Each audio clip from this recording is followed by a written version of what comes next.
Welcome to our press conference following the Foreign Affairs Council.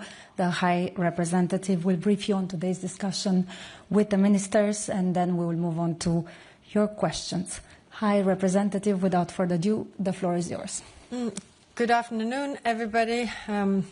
European foreign ministers met today to discuss a broad range of issues. There's a lot happening in the world right now. So let me first start with the situation in Iran. The new war is dangerous development, and recent military actions heighten tensions. Iran has been a threat for decades, and the EU has always said that Iran must not be allowed to develop a nuclear weapon, as it would be a threat to international security.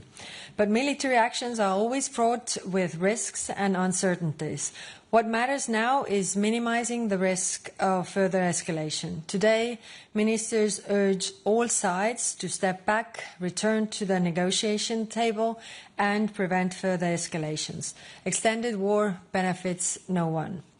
The situation in Ukraine also remains a top priority, and we were joined by Minister Sybiha today.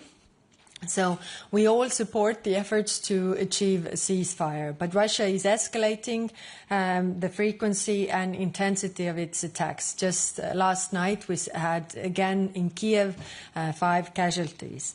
This demands we respond with strength.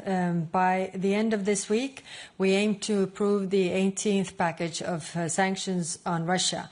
Every sanction weakens Russia's ability to wage this war. A tough new oil price cap on Russian oil remains on the table.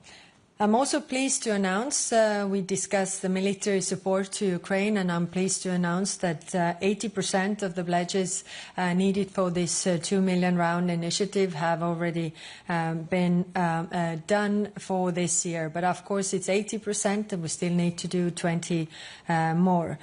We also discussed Russia's hybrid warfare against European countries. Russia's sabotage and cyber attacks are a direct threat to Europe.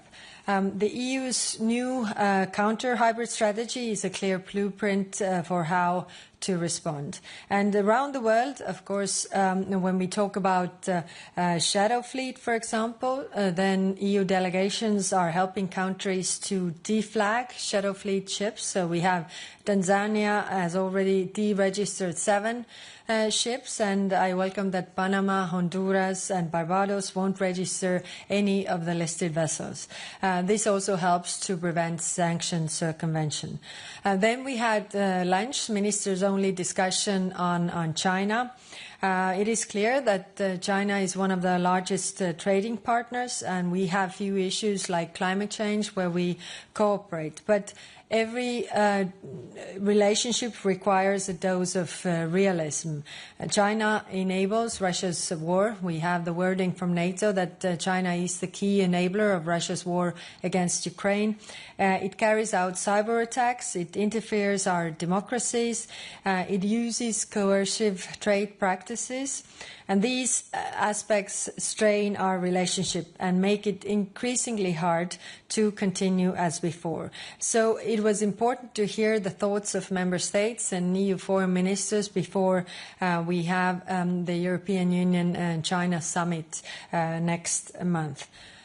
On Gaza, the European Union priorities are clear: a return to full ceasefire, full humanitarian access, and the release of all hostages. I stay in regular contact with Minister Saar from Israel, and in our talks I make it clear that the blockade on food and medicine does not protect Israel. Instead, it causes more suffering. Today, ministers discussed the review of Israel's compliance with the Article 2 of our association agreement, and that has been put together by legal experts. You have all seen the review as well. I will now address the results of the review with Israel. Our first goal is to change the situation on the ground and help the humanitarian aid to get in and help the people. So today was the beginning of the debate and not the end. Ministers also discussed the growing repression in Georgia, including attacks on opposition leaders and media. We stand ready to consider further restrictive measures on those who are responsible. And lastly, the European Union will take a major step forward in our relations with Canada later today, including with the new security and defence partnership. And this agreement deepens our defence ties and unlocks new cooperation venues, including on Ukraine, cyber defence, emerging technologies. And it can also open the door for Canadian companies to access EU defence industrial loans.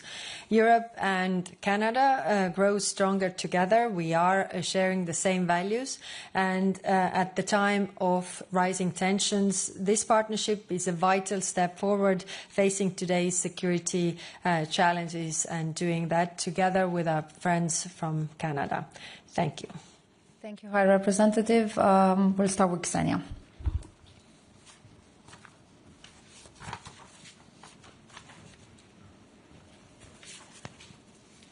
Thank you very much for